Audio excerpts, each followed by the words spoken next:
Toronto prepares for a 4.5-year street closure as the downtown Ontario line construction begins. We're nervous, but I think it's going to be what it's going to be. Starting tomorrow, commuters and businesses will have to navigate detours and construction as a portion of Queen Street shuts down. Plus, workers make the world run, and workers should run the world. Dozens gathered downtown to commemorate and celebrate International Workers' Day while calling for better treatment of workers. And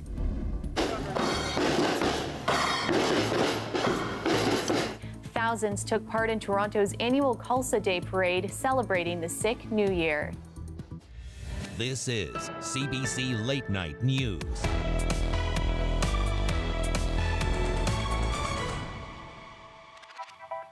You may want to give yourself extra time if you're commuting through downtown tomorrow morning.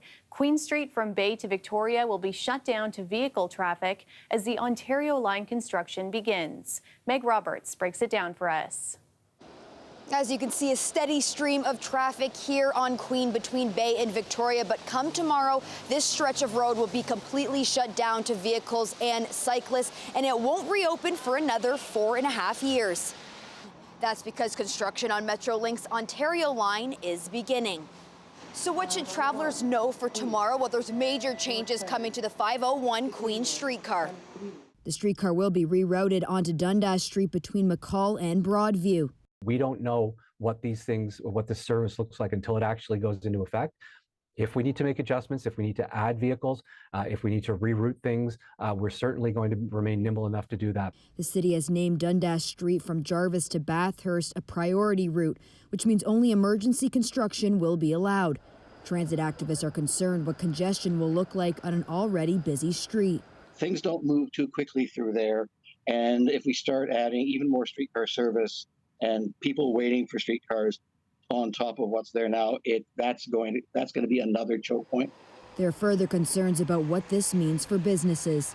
We're nervous, but I think it's going to be what it's going to be. The Queen Street West BIA says businesses are still not fully recovered from the pandemic, and the lack of streetcar service has left some with uncertainty. It's happening. We can't change that it's happening, so we have to just kind of understand what the impacts are going to be, or what the anticipated impacts are going to be. Next summer, streetcar tracks on Adelaide and Richmond are scheduled to be complete, which will make accessing Queen Street easier. Officials say they're aware getting around in the coming months and even years is going to be challenging. But the city and the BIA are encouraging anyone coming downtown to use public transit or other travel methods. Meg Roberts, CBC News, Toronto.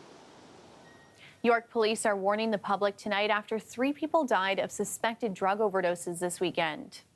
Police said officers responded to 3 calls related to drug overdoses in the area of Robinson Street and Highway 48 between Friday and Saturday. Investigators believe at least 3 deaths and 1 overdose are connected to fentanyl. They're reminding people to have a naloxone kit available for emergencies. And police in Toronto have arrested a 16-year-old in connection to a shooting earlier this month that left a 22-year-old man dead. Sudbury police say they received a call about an altercation with weapons on April 21st at Overtime Sports Bar. The victim was transported to hospital where he died. Yesterday morning, Toronto police arrested the suspect, who is now facing multiple charges, including murder and possession of a weapon. Tomorrow is May Day, also known as International Workers' Day.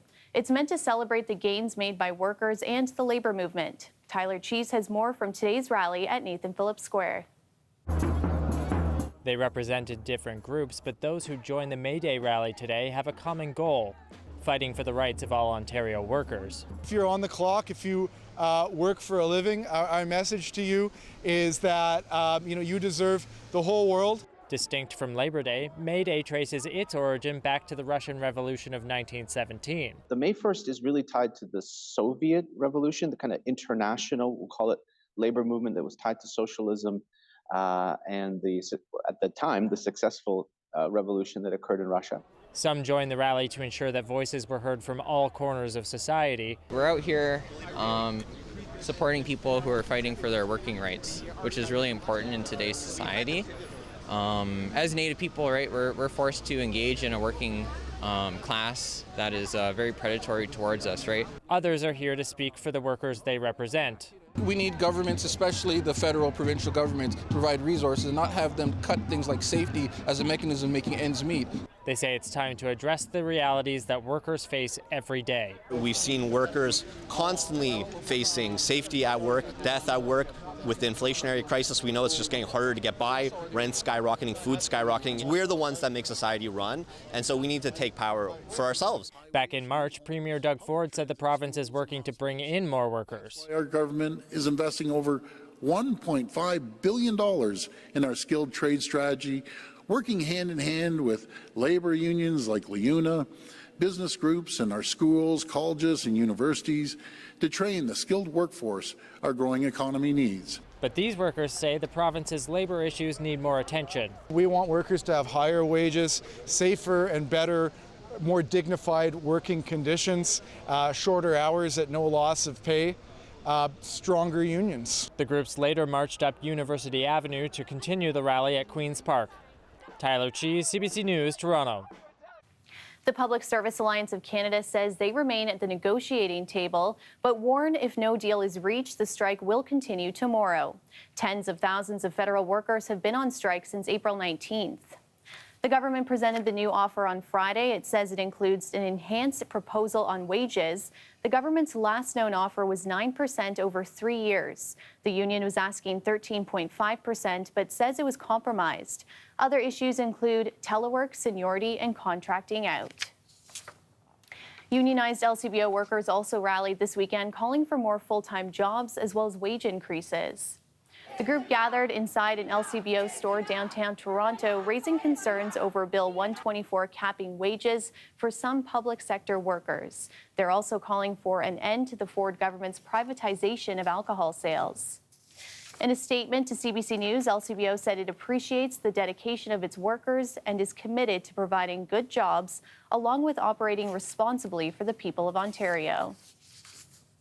A new 72-hour truce is in effect in Sudan tonight. The two sides in the conflict agreeing to it on the same day airstrikes rattled the capital city. As David Common shows us, that violence has led to the suspension of Canadian airlifts. These are among the last Canadians able to make the escape from Sudan by air. The elderly, babies, evacuated to the nearby tiny nation of Djibouti by Canadian soldiers who themselves have now abandoned Sudan as the fighting expands. I would say that the ceasefire has effectively collapsed, and there doesn't seem to be any viable mediation avenue forward at this time. Indeed, pilots of the final flight Saturday night could see gunfire just outside the airport. The window for air evacuations from Wadi Sidna is closing. The end of the airlift leaves 200+ Canadian citizens stuck. Getting out now, past all that fighting, very difficult. Our work is not done, and the Government of Canada is working with allies to find possible ways for those who wish to depart Sudan. Those who can escape by land may end up in hastily created refugee camps or make the more than day-long drive to Port Sudan. This one in convoys of vehicles sometimes organized by Western militaries. There, ferries and other ships pull people to safety. That port protected by warships, including these ones, redirected to the zone by Canada's Navy. And now, in the region, Canada's Foreign Minister, Melanie Joly, arriving in Kenya to press for some way to stop the violence in Sudan. If we don't find a peaceful solution quickly, we know this could become one of the worst humanitarian crises in decades here in the eastern part of Africa. The conflict likely to grow the migration crisis in Africa exponentially. Even evacuees who've made it out weren't sure they would do so alive. My parents got to a point where they were essentially starting to come to terms with the fact that there might not be an exit for them and that they might, die. Those who do manage to get out are moving through airports like this, Nairobi's, where hundreds, if not thousands of evacuees have moved through on their way to places like Canada. It is major hubs like this that are seeing this huge uptick in traffic. David Common, CBC News, Nairobi. To Ottawa now, where Wellington Street is open again to vehicles 15 months after the truck convoy protests. Better late than never. What else are you going to say? They should have opened this a long time ago. I'm happy. I guess it'll be easier for traffic coming in the city and for the bikes as well. It's great. It was totally blocked by the protest, you'll remember, for about a month last year. Politicians then debated its future, if, when, and how to open it. The area may still become part of the parliamentary precinct, making Hill Security responsible for it rather than Ottawa Police. And the rain wasn't enough to stop this parade. Thousands took part in Toronto's annual Khalsa Day parade. I know weather is not very supporting us, but I can see still lots of people here. I don't want to miss this opportunity. This is a great time for every Sikh. The celebration marks the Sikh New Year and is considered the largest Sikh celebration in Canada. Prime Minister Justin Trudeau and other high-profile politicians also attended. The parade started at Exhibition Place and headed east to Toronto City Hall.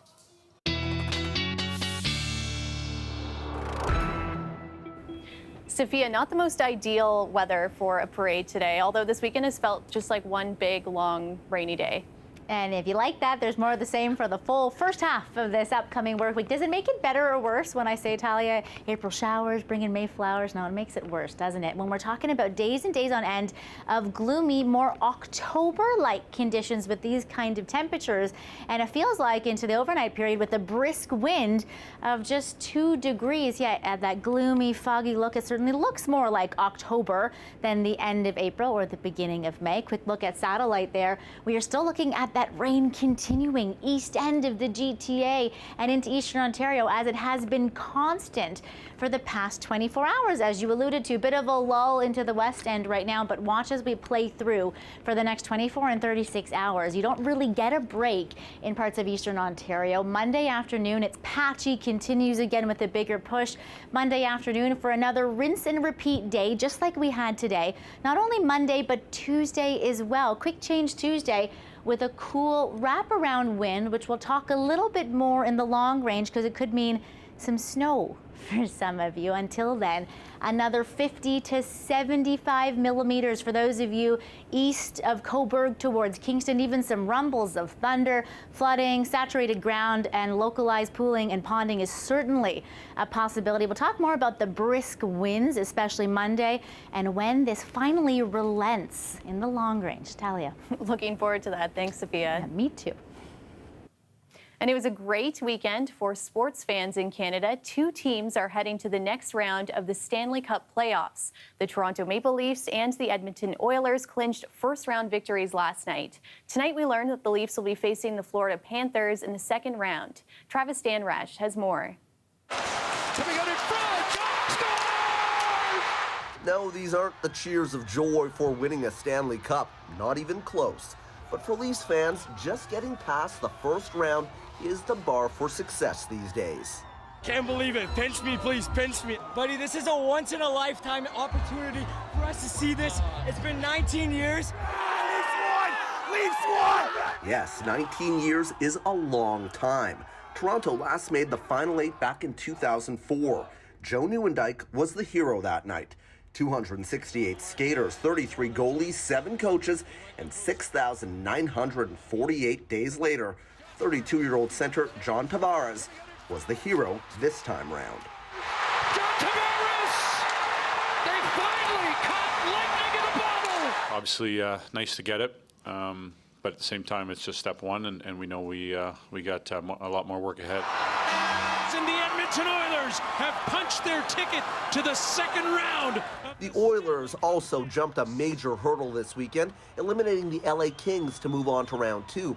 From Ryan Nugent-Hopkins to Connor McDavid, the team is loaded with top talent and hoping for a huge playoff run. It goes in! It goes in! It's got some, including this Sportsnet hockey analyst daydreaming about an all-Canadian final.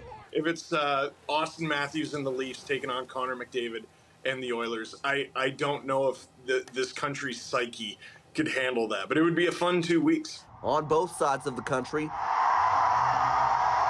the big wins are giving fans hope. I think we're killing them in the second round. We're taking this cup home. For one weekend, they're savoring this moment. expectations and optimism high as round 2 gets underway. Travis Stanrash, CBC News, Toronto. Now, while Leafs fans have a pretty good grasp on just how long ago 2004 was, some of us may feel like it was just yesterday. So, to jog your memory, here are some things that were happening the last time the Leafs were in this position.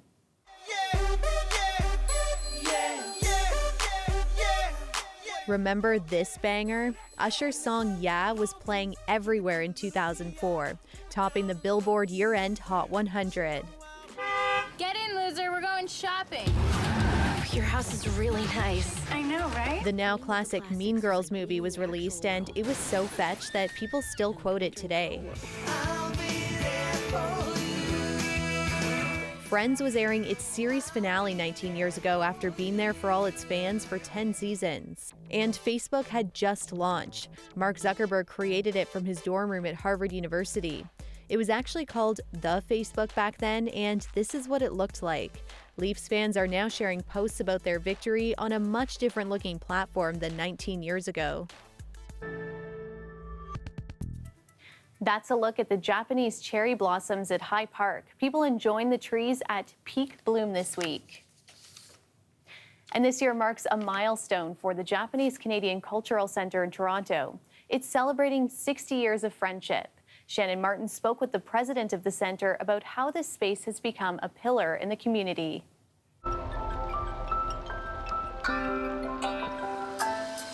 Step inside the Japanese Canadian Cultural Centre and you instantly feel it, that sense of belonging.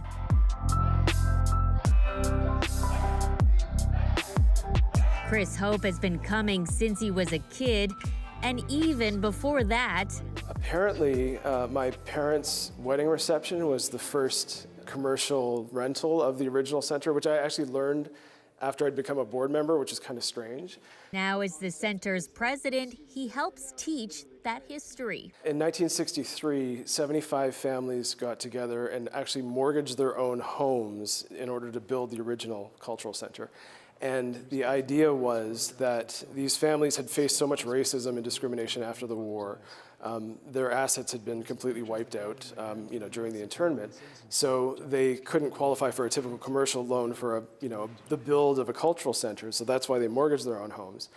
And the idea was to open the doors to the original cultural center to welcome all Canadians to essentially, break bread with the community around, and to focus on the positive aspects of celebrating culture together.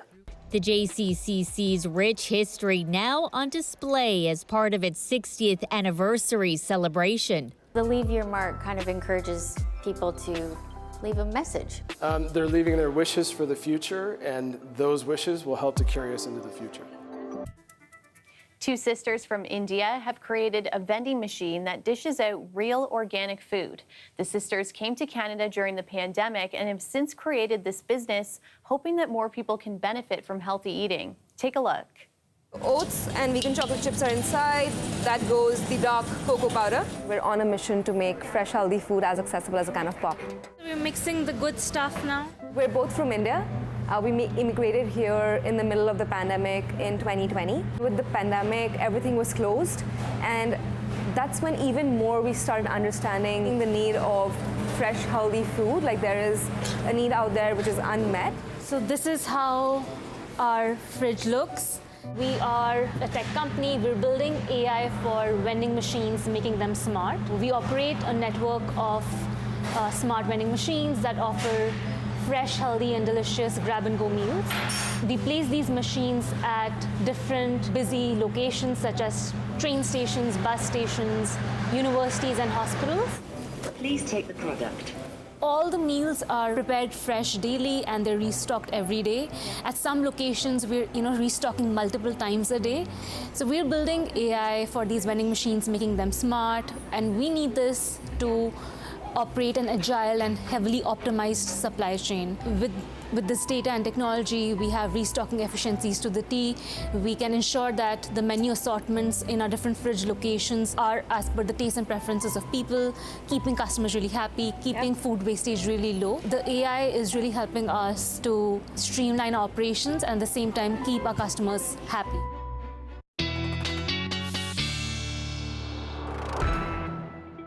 So smart. I know. I'm tempted to stock up on some of those things so I can stay home the next few days since you warn us that it's not getting any less wet. Touche. And let's paint this gloomy picture, shall we? Okay, you stop me if you see any glimmer of sunshine or a break in all of these clouds over the next whopper 5 days. Yeah, it is going to be gray. It is going to be gloomy. You will stock up on all those snacks because it will also be cold along with wet, windy, and rainy. Look at this cool pool of air that's kind of stalled out on top of us for a really below seasonal start to May. It's going to feel more like October or even November though.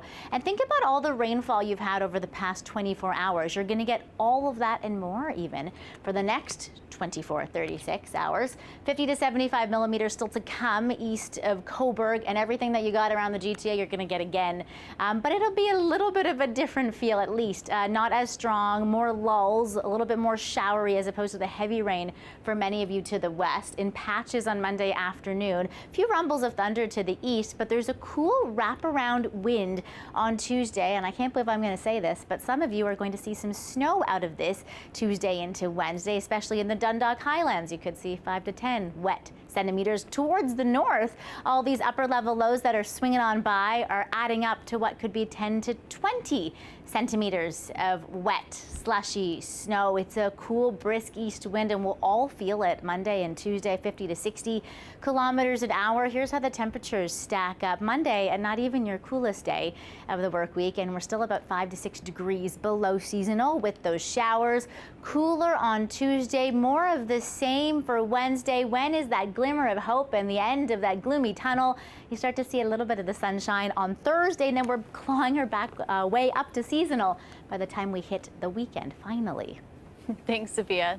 You're welcome. And that's our show for you tonight. Thanks so much for watching. You can stay caught up on news anytime on our website, cbcnews.ca. Good night.